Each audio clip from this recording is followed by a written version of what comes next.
সত্যি এই বছর আমাদের কৃষ্ণনগরে ঠাকুর মুখ তুলে চেয়েছেন। হ্যাঁ মহারাজ, ধান একেবারে পরিপূর্ণ হয়েছে। তা কবে ধান কাটা হবে পুটির বাবা? পেকেই এসেছে, সপ্তাহখানেকের মধ্যে ধান কাটতে হবে। বেশ বেশ, তাহলে তো ভালোই হলো। এই মাসের শেষের দিকেই তো নবাব বাহাদুরকে শস্যের খাজনা পাঠানোর কথা। হ্যাঁ মহারাজ, এবারে নবাব বাহাদুর খুশি হবে। ঠিক বলেছ গোপাল।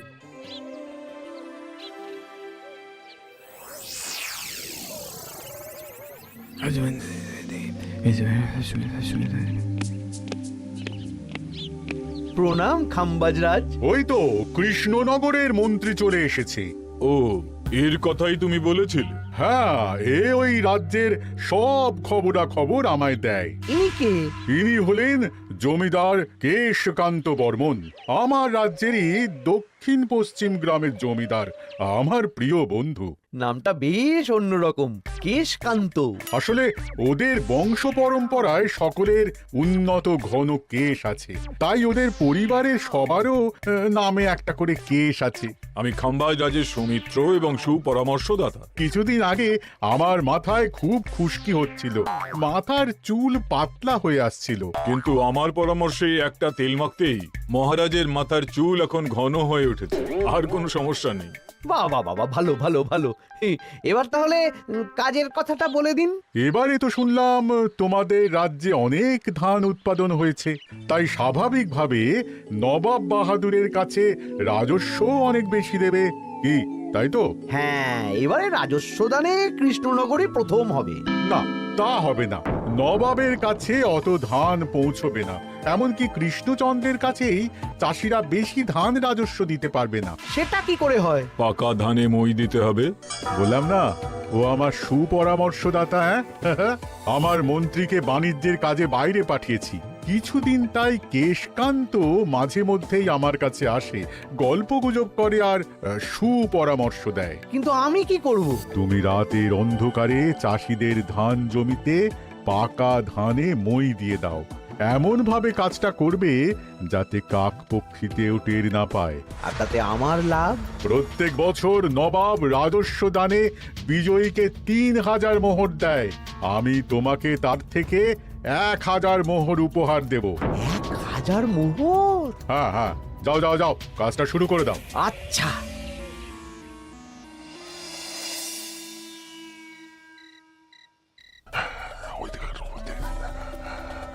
তাহলে আর দেরি কেন? মন্ত্রী মশাই কথা মতো কাজ শুরু কর। হ্যাঁ হ্যাঁ, চল।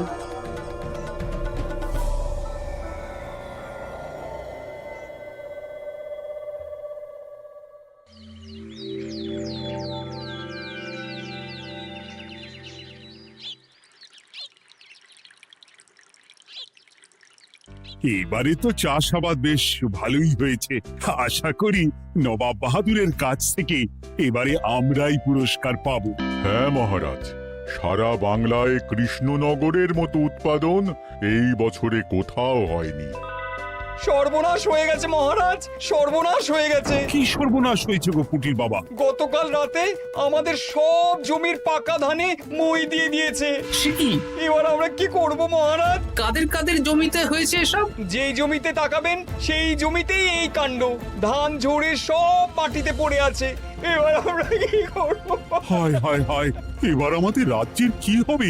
নবাব বাহাদুরকে তো জবাব দিতে পারবো না। বড় বিপদ হয়ে গেল, রাজ্যে গ্রহের প্রকোপ নেমে এলো। ও, আর কদিন পরেই আমার টেকে আসবে ১,০০০ মোহর। ঠিক আছে, তোমরা সবাই এখন বাড়ি যাও। না, আমার মন মেজাজ ভালো নেই।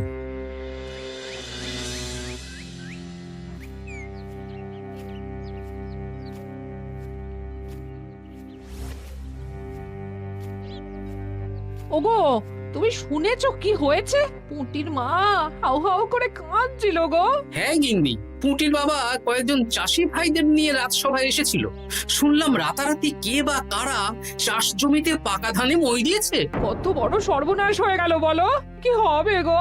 কি যে হবে ভগবান জানে। বলি তুমি পারলে না পুঁটিদের একটু সাহায্য করো। হ্যাঁ, আমি মনে মনে ভেবেই রেখেছি বুঝলে, এবার বেতন পেলে পুঁটিদের বাড়িতে মাসোহারার জিনিসপত্র দিয়ে আসবো। নবাব বাহাদুরের কাছে মহারাজ খাজনা কিভাবে দেবেন?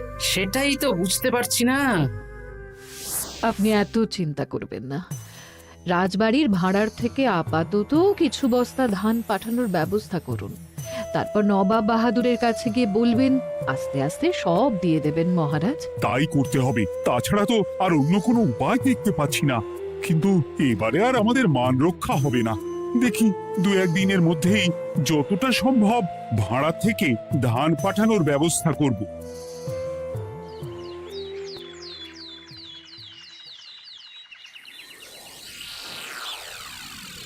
এই বছর 10,000 বস্তা ধান রাজস্ব এসেছে খাম্বাজ রাজ্য থেকে, 7,000 বস্তা ধান এসেছে বর্ধমান রাজ্য থেকে, আর মাত্র 100 বস্তা এসেছে কৃষ্ণনগর থেকে। তাই এই বছরের বিজয়ী রাজ্য হচ্ছে খাম্বাজ রাজ্য। খাম্বাজ রাজ্যের রাজার হাতে 3,000 মোহর উপহার হিসেবে তুলে দিচ্ছেন। আর কৃষ্ণচন্দ্র, তোমার রাজ্যের এরকম হাল কেন? এবারে আমাদের সমস্ত রাজ্যের পাকা ধানে কেউ বা কারা মই দিয়ে দিয়েছে। সেসব তোমার মাথা ব্যথা। আমার ধান কোথায়? 100 বস্তা ধান রাজস্ব, কম করে 800 বস্তা ধান রাজস্ব দেওয়ার কথা, কিন্তু তুমি তোমার কথার খেলাপ করেছো। এই বছর আমি নিরুপায় জাহাপানা। আমিও নিরুপায়। হয় তুমি আগামী 1 সপ্তাহের মধ্যে আমাকে 5,000 মোহর দেবে, নইলে কৃষ্ণনগরের সিংহাসন থেকে সরে যাবে। এত বড় শাস্তি দেবেন না নবাব বাহাদুর। আপনি অন্তত মাস 6 সময় দিন, আবার ধান চাষ করিয়ে আপনাকে প্রাপ্য ধান দেওয়া হবে। বেশি কথা বলছো কৃষ্ণচন্দ্র। তুমি 5,000 নয়, 6,000 মোহর 1 সপ্তাহের মধ্যে দেবে। বেটা গোপাল বেশি পাকা, অত কথা বলতে কে বলেছিল? গোপাল, এটা তুমি কি করলে? হায় হায় হায়! সর্বনাশের সময় যখন ঘনিয়ে আসে তখন বিপদের ওপর বিপদ এভাবেই আসে। আমার পাওনা। আরে এখন না, তোমাকে পাঠিয়ে দেব। ওই দেখুন, খাম্বাজ রাজের সাথে কথা বলছে। এখন বেশি কথা বললে কৃষ্ণচন্দ্র আর গোপাল সন্দেহ করবে। চলুন তো দেখি ওখানে গিয়ে কি কথা বলছে। কি কথা বলছো মন্ত্রী? মন্ত্রী আমায় বিজয় অভিনন্দন জানাচ্ছিল। বিজয় অভিনন্দন তো উপহার পাওয়ার সময় জানাতে পারতেন মন্ত্রী মশাই। যাই হোক, আপনাকে তো ঠিক চিনতে পারছি না। আমার নাম কেশকান্ত, আমি খাম্বাজ রাজ্যের দক্ষিণ পশ্চিম গ্রামের জমিদার। কেশকান্ত আমার বিশেষ বন্ধু। আপনার কেশ নিয়ে বেশ ভাব দেখছি। হ্যাঁ, ওই কদিন আগে তো খাম্বাজ রাজের মাথার চুল পাতলা হয়ে আসছিল, খুশকি হচ্ছিল আর কি। তো ওনার পরামর্শে একটা তেল মেখেই তো খাম্বাজ রাজের আবার ঘন কালো চুল ফিরে এসেছে। কেশকান্ত জমিদার হতে পারে, কিন্তু ওর অর্থনৈতিক অবস্থা তাবর রাজাদের থেকে অনেক ভালো। কয়েক হাজার বিঘা জমির মালিকও, তার সাথে চুলের তেলের ব্যবসা করেও হাজার হাজার মোহর রোজগার করে। এই, এখন চুল নিয়ে চুলোচুলি না করে চলো কৃষ্ণনগরে ফিরি। এমনিতেই মন মেজাজ খারাপ, 1 সপ্তাহের মধ্যে আবার 6,000 মোহর জোগাড় করতে হবে। হ্যাঁ, চলুন চলুন।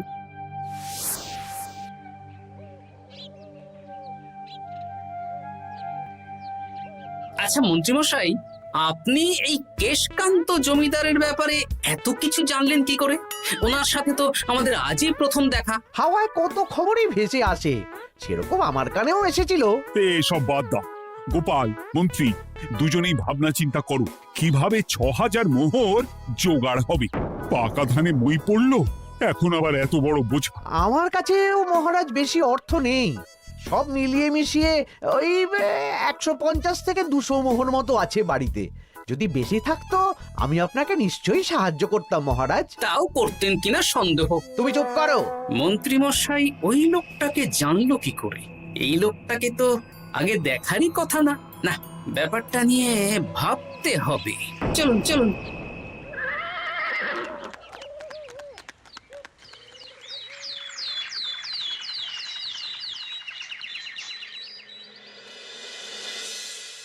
বুঝলে গিন্নি, 1 সপ্তাহের মধ্যে মহারাজকে 6000 মোহর জোগাড় করতেই হবে, নইলে সিংহাসন ছাড়তে হবে।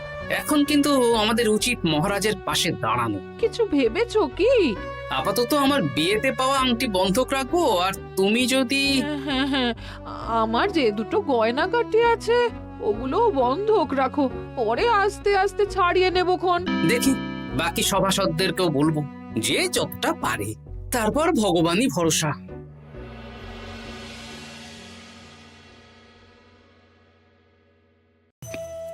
আপনি এত চিন্তা করবেন না মহারাজ। চিন্তা না করে কি আর কোনো উপায় আছে?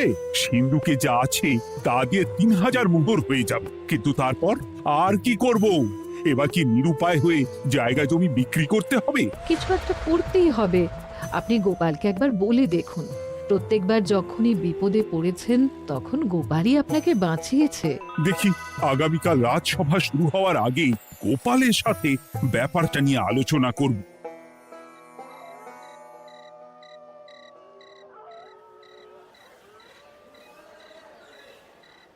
এই যে শ্যাকরা, কি করছো? এই তো, বলুন। শোনো, আমার গিন্নির জন্য একটা হীরের হার বানাতে হবে, ওই 1000 মোহরের মধ্যে। 1000 মোহরে তো হীরের নাক, কান, গলা, হাত, পা সব গয়না, এই সব গয়না হয়ে যাবে মন্ত্রীমশাই। তাহলে বানাও, এই নাও 1000 মোহর। ওরে বাবা, মন্ত্রী মশাই, 1000 মোহর! এই মন্দার বাজারে এত মোহর কোথায় পেলেন? গতকালই তো বললেন আপনার কাছে 150 থেকে 200টা আছে। সে যেখান থেকেই পাই তাতে তোমার কি? না, আমার কিছু না। শ্যাকরা, আমি কয়েকটা গয়না বন্ধক রাখবো। দেখি কি আছে। এই সব মিলিয়ে এতে আমি 15 মোহর দিতে পারবো। বেশ, তাই দাও। আমি আমি ধীরে ধীরে শোধ করে গয়নাগুলো ছাড়িয়ে নেব। হ্যাঁ, মন্ত্রীর ব্যবহারগুলো বেশ সন্দেহজনক লাগছে। দেখি, গুপ্তচরকে কাজে লাগাতে হবে, মন্ত্রীর পিছনে ছায়ার মতো লেলিয়ে দিতে হবে।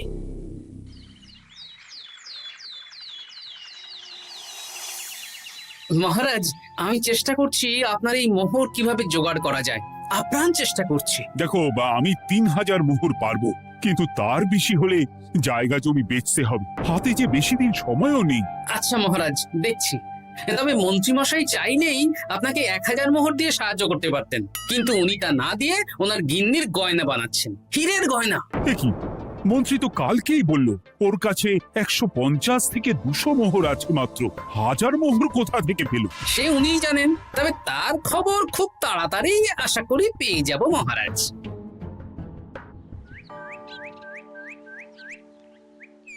কাজটা একদম ঠিক করলেন না মন্ত্রী মশাই।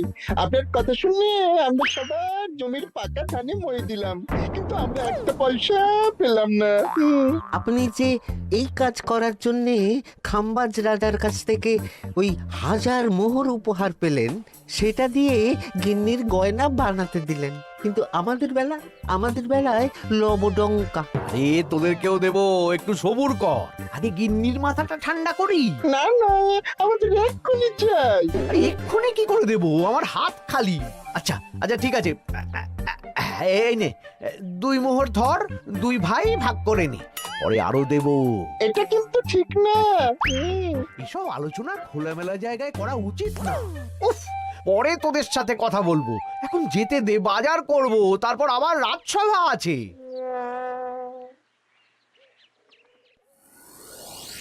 আচ্ছা, এই ব্যাপারটা মহারাজকে আর গোপাল দাদাকে জানাতে হবে।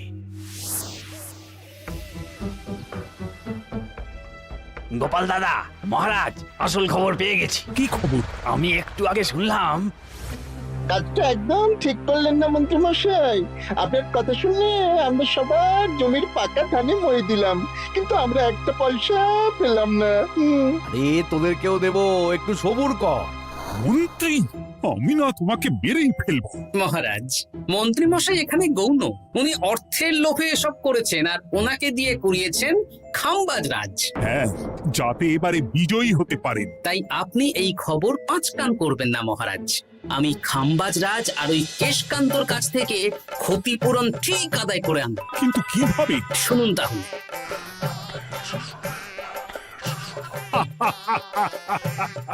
দারুণ বুদ্ধি। তাহলে এখন আসি মহারাজ, কাউকে কিচ্ছু বলার দরকার নেই। আপনি শুধু আগামীকাল সন্ধেবেলা খাম্বাজ রাজের দরবারে চলে আসুন, পারলে নবাব বাহাদুরকেও সঙ্গে করে নিয়ে আসুন। হ্যাঁ,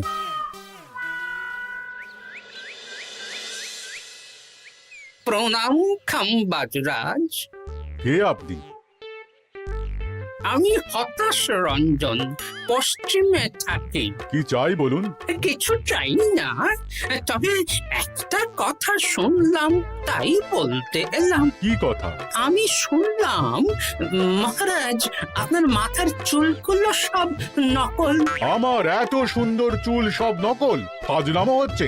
আমি যদি প্রমাণ করে দিই আপনার চুল নকল, তাহলে কি? তাহলে আপনি আমাকে 100 মোহর দেবেন, আর প্রমাণ না করতে পারলে আমি আপনাকে 100 মোহর দেব।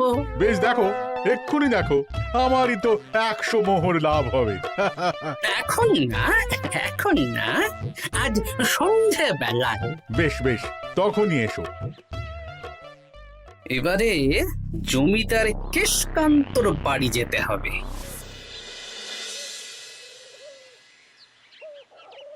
জমিদার মশাই বাড়ি আছেন? কে মশাই আপনি? না, আমি হতাশ রঞ্জন, পশ্চিমে থাকি।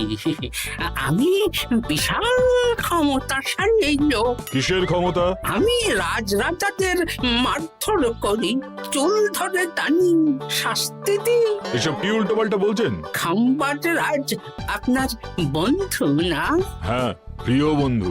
ওনাকেও আমি আপনার সামনে চুল ধরে টানবো, কিন্তু উনি কিচ্ছু করতে পারবেন না।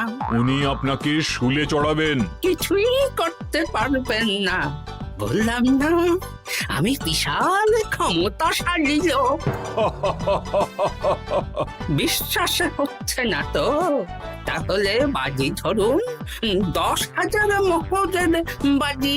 10,000 মোহরের বাজি? হ্যাঁ, আজ আমি খাম্বাজ রাজের রাজবাড়ি যাব, আর আমার শক্তি প্রদর্শন করব, ওনার চুল ধরে টানা হেঁচড়া করব, ওনাকে আহত করব, কিন্তু উনি আমাকে কিছুই করতে পারবেন না। বেশ রাজি, বাজি 10,100 মোহর দিতে পারবেন তো?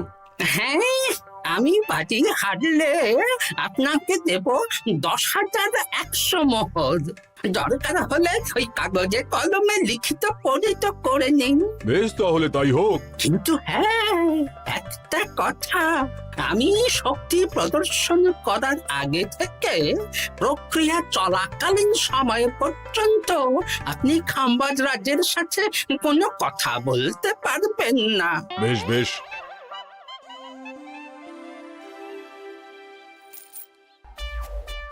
তাহলে শুরু করি। শুরু করো। এবার আমি প্রমাণ করেই ছাড়বো।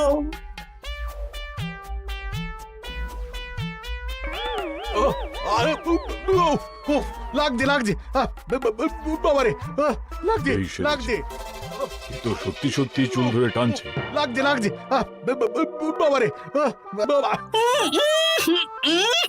ওরে বাবা রে বাবা, কি শক্ত! এ কি, খাম্বাজরাজ কিছুই তো বলছেন না, তাহলে কি আমি হেরে গেলাম? না না খাম্বাজ রাজ, আমার ধারণা ভুল, যা শুনেছি তাও ভুল। এবার বিশ্বাস হলো তো? দাও দাও, এবারে 100 মোহর দাও। দিন কেশকান্ত মশাই, আমাকে 10,100 মোহর দিন। এ কি, ও তোমাকে 10,100 মোহর কেন দেবে? ওনার সাথেও তো বাজি ধরেছিলাম। কি বাজি? আপনার এখান থেকে বেরিয়ে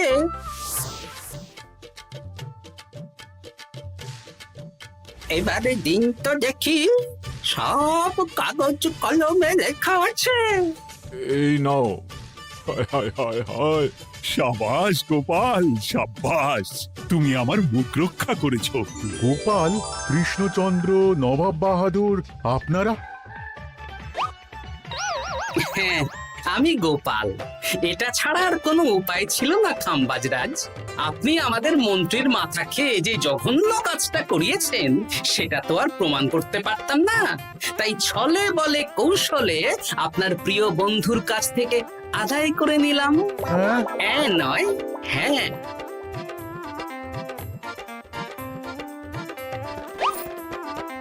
এই নিন মহারাজ। এতে কত মোহর আছে? 10,100 মোহর। এর থেকে 100 খাম্বাজরাজকে দিন, 6,000 নবাব বাহাদুরকে, আর বাকিটা আপনার কাছে রাখুন। এত ধান নষ্ট হলো। কৃষ্ণচন্দ্র আমাকে সবটা বলেছে, আর ওর মন্ত্রীকেও নিয়ে এসেছি। ধোলাই খেয়েই সব বলে দিয়েছে। এই কে আছো? কৃষ্ণনগরে মন্ত্রীকে নিয়ে এসো।